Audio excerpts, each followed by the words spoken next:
9ஆம் வகுப்பு கணிதம் மெய்யெண்கள் பாட அறிமுகம்.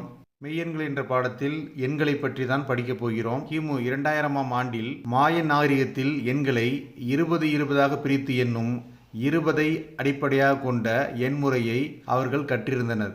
அவர்கள் 1 என்பதற்கு 1 புள்ளியையும், 2 என்பதற்கு 2 புள்ளியையும், 3 என்பதற்கு 3 புள்ளிகளையும், 4 என்பதற்கு 4 புள்ளிகளையும், 5 என்பதற்கு ஒரு கோட்டுத் துண்டையும், 0 என்பதற்கு ஒரு சிறப்பு குறியீட்டையும் பயன்படுத்தி வந்தனர் என்பது நம்மால் காண முடிகிறது.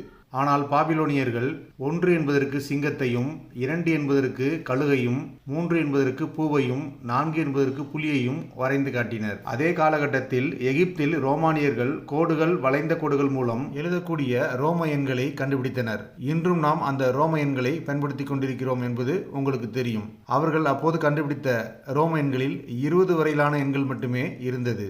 எண்களை முதலில் வரிசைப்படுத்தியவர்கள் மெசபடோமியர்கள், அதாவது தற்போதைய ஈரான் நாட்டை சேர்ந்தவர்கள். அவர்கள்தான் 60ஐ அடிப்படையாக கொண்ட எண்முறையை முதலில் உருவாக்கினர். அவர்களின் 60ஐ அடிப்படையாக கொண்ட எண்முறையில் 0ஐ எழுத தனிப்பட்ட ஒரு குறியீடு கிடையாது. அதற்கு பதிலாக அவர்கள் 0 வரும் இடங்களில் எல்லாம் அவர்கள் வெற்றிடத்தை விட்டிருந்தனர். மெசபடோமியர்கள் பயன்படுத்தி வந்த 60இன் அடுக்கு எண்முறையை நேரத்தை கணக்கிட நாம் இன்றும் பயன்படுத்துகிறோம். அதாவது 1 மணி நேரத்திற்கு 60 நிமிடம் என்றும், 1 நிமிடத்திற்கு 60 வினாடிகள் என்றும் அவர்கள் பயன்படுத்திய முறையைத்தான் நாம் இன்றும் பயன்படுத்தி வருகிறோம். கிபி 500ஆம் ஆண்டில் அரேபிய வணிகர்கள் இந்தியாவிற்கு வணிகம் செய்ய வந்தபோது இந்திய வணிகர்களும் அரபு நாட்டு வணிகர்களும் சேர்ந்து உருவாக்கிய எண்கள்தான் இன்று நாம் பயன்படுத்தி கொண்டிருக்கும் 1 முதல் 9 வரையிலான தசம எண்கள் ஆகும். அதே நேரம் கிபி 628இல் சமஸ்கிருத கணித மேதையான பிரம்மகுப்தர் தனது நூலில் சூன்யாவை அறிமுகம் செய்தார். சூன்யம் என்றால் ஒன்றுமில்லை என்று பொருள்படும்படி குறிப்பிட்டார்.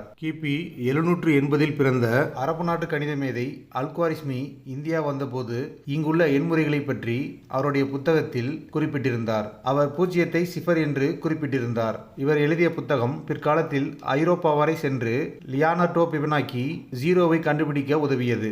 கிபி 1296ஆம் ஆண்டில் இந்தியாவை ஆட்சி செய்த அலாவுதீன் கில்ஜி நிர்வாக சீர்திருத்தம் செய்யும் போது எண்களையும் முறைப்படுத்தினார். அப்போது இந்தியாவில் 0 வரும் இடங்களில் வெற்றிடம் விடும் பழக்கம் இருந்தது.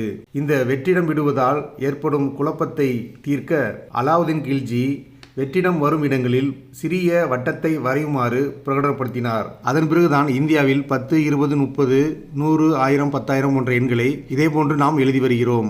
இந்தியாவில் 10ஐ அடிமானமாக கொண்ட தசம எண்முறை புரட்சிகரமாக வளர்ச்சியடைந்திருப்பதை உலகம் அறியாமல் இருந்தது.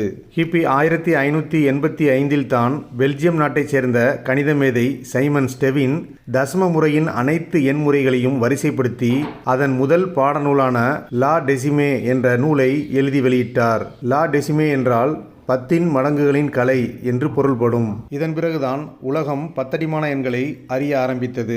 உலகம் முழுவதும் இந்த 10 அடிமான தசம எண்களை ஏற்றுக்கொண்டதால் இது யுனிவர்சல் நம்பர் சிஸ்டம் என்று அழைக்கப்படுகிறது. 1617இல் ஸ்காட்லாந்தின் ஜான் நேப்பியர் தசம பின்னத்திற்கு முதலில் புள்ளி வைத்தார். கணித மேதை பித்தாகரஸின் சீடர்கள் எண்களை முழுமையானவை, எந்த இரு எண்களின் தசம பின்ன சுருக்கமும் ஒரு முழு எண் என்று நினைத்துக் கொண்டிருந்தனர். அப்படி அவர்கள் நினைத்துக் கொண்டிருக்கும் போது சில எண்கள் அவர்களுக்கு அதிர்ச்சி அளித்தன. அந்த இரு எண்களை என்ன செய்தாலும் எப்படி வகுத்தாலும் முழு எண்ணாக மாற மறுத்தன.